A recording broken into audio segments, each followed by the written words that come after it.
If you want to learn أهم المهارات أكثر طلبا من الشركات والموظفين من أول 2024 وطالع، إليكم هذا الفيديو. هلو، أنا اسمي ميلودي عبدو، وأنا هنا أتحدث عن كل ما يخص رحلة البحث عن العمل، من حيث كتابة السي في، تحضير الانترفيو، التعامل مع المديرين، والحصول على الترقيات. نبتدي على طول. أول مهارة يجب عليا إني أتقنها وأتعلمها عشان أبقى من الناس المميزة أو أضمن نجاحي المهني في 2024 وغيرها يعني وبعديها، هي الكريتيكال ثينكينج أو التحليل النقدي وبروبلم سولفينج. ذهني اتعلم ان مخي يفصص السيتويشن ده ويشوف ايه الافعال اللي وصلتنا لكده، ويا اما نتجنبها ازاي في المستقبل، يا اما نحلها، يعني نحل المشكله اللي وقعنا فيها دي ازاي، او ان احنا نإليمينيت بقى الموضوع من اوله.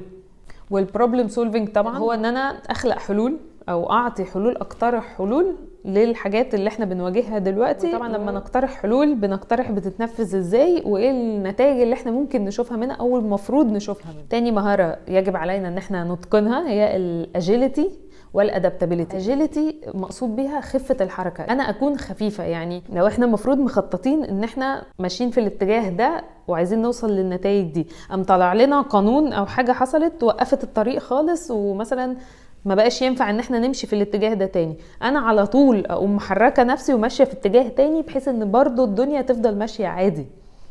هو ده المقصود بالاجيليتي. طبعا انا عشان يبقى عندي الاجيليتي دي بحتاج ان انا يكون عندي مهارات في التفكير، ويبقى معايا داتا ومعايا حاجات كتير، واحدة واحدة بالتدريب عليها بنعرف نوصل لها عادي، بتبقى سهلة يعني لذيذة شوية. تالت حاجة الشركات تموت فيها او نفسها فيها، يعني تستنشق على الناس اللي عندهم الحتة دي، ان الواحد يبقى عنده initiative او عنده الحس هقول الكلمة استنى entrepreneurialism.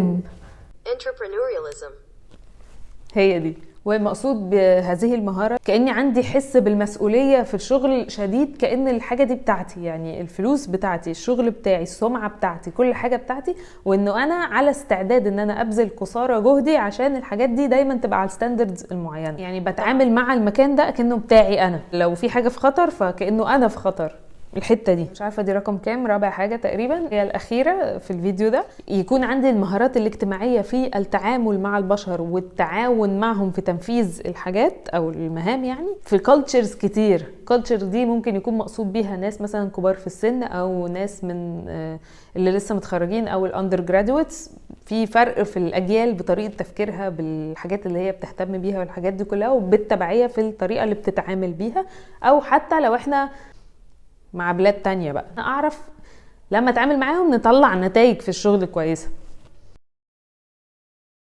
خلينا نقول برضو اخر واحدة هي الكرياتيفيتي، في ايجاد الحلول، الابداع في ايجاد الحلول وخلق حاجات جديدة تماما تتناسب مع اللي حاصل، وفي نفس الوقت ما تبقاش يعني تاخد مننا فلوس كتير. دي كانت اهم المهارات اللي يجب عليا ان اتقنها لو انا عايزه ابقى متميزه في الشغل 2024 او طالع، او لو انا في سوق العمل فعلا يجب عليا ان انا اتعلم الحاجات دي، لان هي دي اللي هيبقى عليها التقل بعد كده.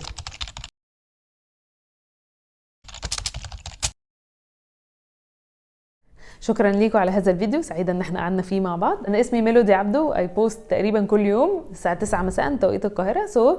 اهلا وسهلا بيكم، جوين مي، سبسكرايب، واستنوني بكره في فيديو جديد، او تيك ا لوك في الشانل. يعني you will love it.